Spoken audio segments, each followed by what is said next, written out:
The Golden Age by Kenneth Grahame. Prologue The Olympians. 'Tis opportune to look back upon old times and contemplate our forefathers. Great examples grow thin and to be fetched from the past world. Simplicity flies away, and iniquity comes at long strides upon us. Sir Thomas Browne. Prologue The Olympians. Looking back to those days of old, ere the gate shut behind me, I can see now that to children with a proper equipment of parents these things would have worn a different aspect. But to those whose nearest were aunts and uncles a special attitude of mind may be allowed. They treated us, indeed, with kindness enough as to the needs of the flesh, but after that with indifference, an indifference as I recognize the result of a certain stupidity, and therewith the commonplace conviction that your child is merely animal.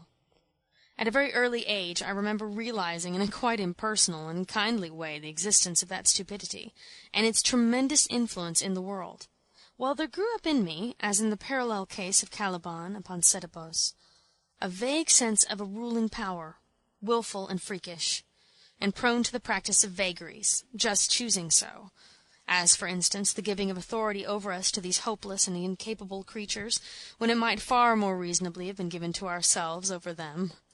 These elders, our betters by a trick of chance, commanded no respect, but only a certain blend of envy, of their good luck, and pity, for their inability to make use of it. Indeed, it was one of the most hopeless features in their character, when we troubled ourselves to waste a thought on them, which wasn't often, that having absolute license to indulge in the pleasures of life, they could get no good of it.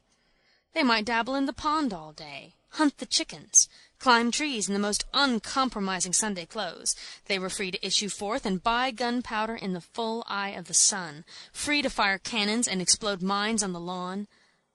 Yet they never did any one of these things. No irresistible energy haled them to church o' Sundays, yet they went there regularly of their own accord, though they betrayed no greater delight in the experience than ourselves. On the whole, the existence of these Olympians seemed to be entirely void of interests, even as their movements were confined and slow, and their habits stereotyped and senseless. To anything but appearances they were blind. For them the orchard, a place elf-haunted, wonderful, simply produced so many apples and cherries, or it didn't, when the failures of nature were not infrequently ascribed to us. They never set foot within fir-wood or hazel copse, nor dreamt of the marvels hid therein. The mysterious sources as of old Nile, that fed the duck-pond had no magic for them. They were unaware of Indians, nor recked they anything of bisons or of pirates with pistols, though the whole place swarmed with such portents. They cared not about exploring for robbers' caves, nor digging for hidden treasure. Perhaps, indeed, it was one of their best qualities that they spent the greater part of their time stuffily indoors. To be sure, there was an exception in the curate, who would receive unblenching the information that the meadow beyond the orchard was a prairie studded with herds of buffalo, which it was our delight, moccasined and tomahawked, to ride down with those whoops that announced the scenting of blood. He neither laughed nor sneered, as the Olympians would have done, but possessed of a serious idiosyncrasy, he would contribute such lots of valuable suggestion as to the pursuit of this particular sort of big game, that, as it seemed to us, his mature age and eminent position could scarce have been attained without a practical knowledge of the creature in its native lair. Then, too, he was always ready to constitute himself a hostile army, or a band of marauding Indians on the shortest possible notice.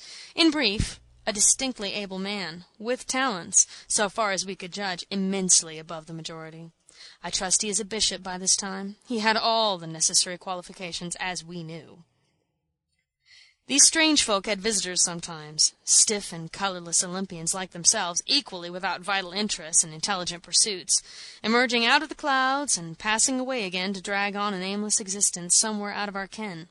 Then brute force was pitilessly applied. We were captured, washed, and forced into clean collars, silently submitting, as was our wont, with more contempt than anger.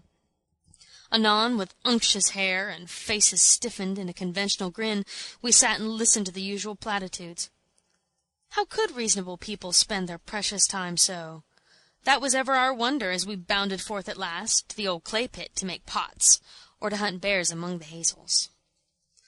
It was incessant matter for amazement how these Olympians would talk over our heads, during meals for instance, of this or the other social or political inanity, under the delusion that these pale phantasms of reality were among the importances of life.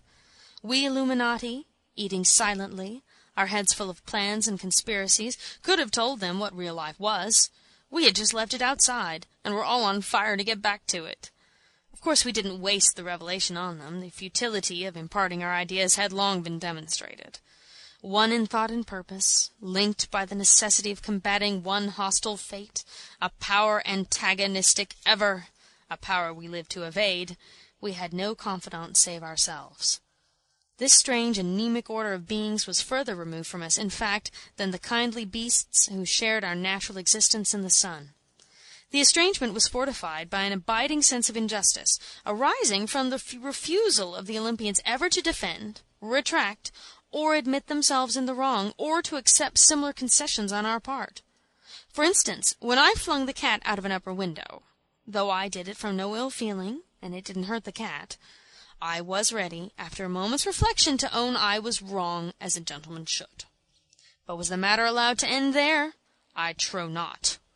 Again, when Harold was locked up in his room all day for assault and battery upon a neighbor's pig, an action he would have scorned, being indeed on the friendliest terms with the porker in question, there was no handsome expression of regret on the discovery of the real culprit.